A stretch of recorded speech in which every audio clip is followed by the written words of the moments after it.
കൃത്യമായി എത്തിയല്ലോ. വന്നില്ലേ?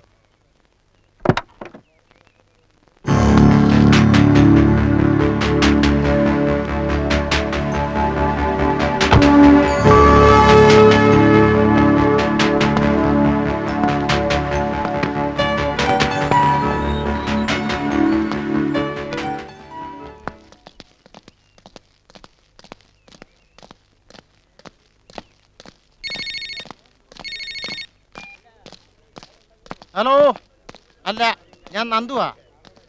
എന്ത് കുമ്പസരിക്കാനാടോ യോഹന ഇപ്പൊ ഇങ്ങോട്ട് വിളിച്ചേ? ഒന്നാം തീയതി രാവിലെ ഈ നേരത്ത് ഗോവിന്ദേട്ടൻ എവിടെ ഉണ്ടാവും തനിക്കറിയില്ലേ? ഇല്ല, ഏത് തമ്പുരാനായാലും ഇപ്പൊ സംസാരിക്കില്ല. ആ, ഗോവിന്ദേട്ടൻ അങ്ങനെ.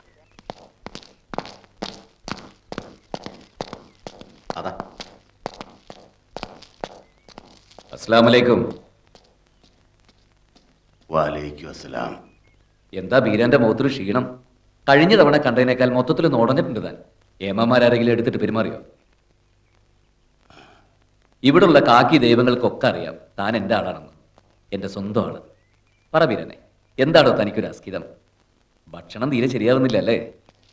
ദാ തുമ്പപ്പൂ പോലുള്ള ഇഡ്ഡലിയും തേങ്ങാച്ചമ്മന്തിയുമാ. ബ്രേക്ക്ഫാസ്റ്റാ, കഴിച്ചോ. ദാ ഇത് ലഞ്ച്, കുത്തിരിച്ചോറിൻ്റെയാ. അയല വറുത്തുകൊണ്ട് നല്ല മാമ്പഴപ്പുളിശ്ശേരി ഒഴിച്ചിട്ടുണ്ട്. കുഴച്ച് മൂക്ക് മുട്ട അടിച്ചോ. ആ വാങ്ങടൂ, ഗോവിന്ദൻ തരുന്നല്ലേ. പിന്നെന്താ, ഇതും തനിക്കുള്ളതാ. പക്ഷേ ഇപ്പൊ ഇവിടെ വെച്ച് തരില്ല. സംശയിക്കണ്ട, 22 കാരറ്റ് തന്നെ. നല്ല ഉഗ്ര ഫിനിഷിങ് അല്ലേ ബീരനെ? എന്താടോ താനൊന്ന് പേടിച്ചോ? ഗോവിന്ദൻ ഇങ്ങനെ. ഗോവിന്ദ, ടൈമായി. ആരുടെ ടൈമായി?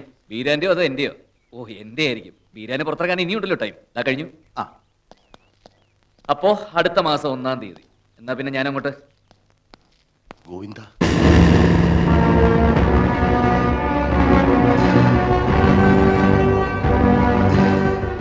മിണ്ടരുത്.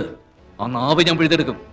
ഒരു തെറ്റും ചെയ്യാത്ത എന്റെ അച്ഛനെ തെരുവ് നായെ കൊല്ലുന്ന പോലെ നീ തല്ലി കൊന്നപ്പോ കോടതി നിനക്ക് തന്നത് വെറും ജീവപര്യന്തമാ. പക്ഷേ ഗോവിന്ദന്റെ കോടതിയിൽ നിനക്ക് കൊലക്കേറാ. ആ ശിക്ഷ വിധിക്കുന്ന ജഡ്ജിയും നടപ്പാക്കുന്ന ആരാച്ചാരും ഈ ഗോവിന്ദൻ തന്നെ ആയിരിക്കണം. ഫുൾ ഫിറ്റ്നസ് സർട്ടിഫിക്കറ്റോടെ നിന്നെ എനിക്ക് വേണം. അതിനാടാ മാസാമാസം നിന്റെ അടുക്കൽ വന്ന് ഇക്കണ്ട വകയൊക്കെ ഞാൻ വായിക്കരിയിട്ടേച്ച് പോണത്. പിന്നെ കൂടെ കൂടെ ജയിലിൽ ചാടി ശിക്ഷ നീ എത്ര നീട്ടി വാങ്ങിയാലും ഒരു ദിവസം നീ പുറത്തിറങ്ങും. ഇനി എനിക്ക് നിന്നിൽ നിന്ന് കേൾക്കേണ്ടത് ഒരേ ഒരു ശബ്ദം മാത്ര. എന്റെ കൈകളിലൂടെ നിന്റെ വൃത്തികെട്ട പ്രാണൻ പറന്നു പോകുമ്പോഴുള്ള ഞെരക്കം, അത് മാത്രം. ഇത് കണ്ടല്ലോ നീ? സ്വർണമായതുകൊണ്ട് കൊല്ലം എത്ര കഴിഞ്ഞാലും ക്ലാവ് പിടിക്കില്ല. ഈ നെഞ്ചിനുള്ളിലെ പകയും.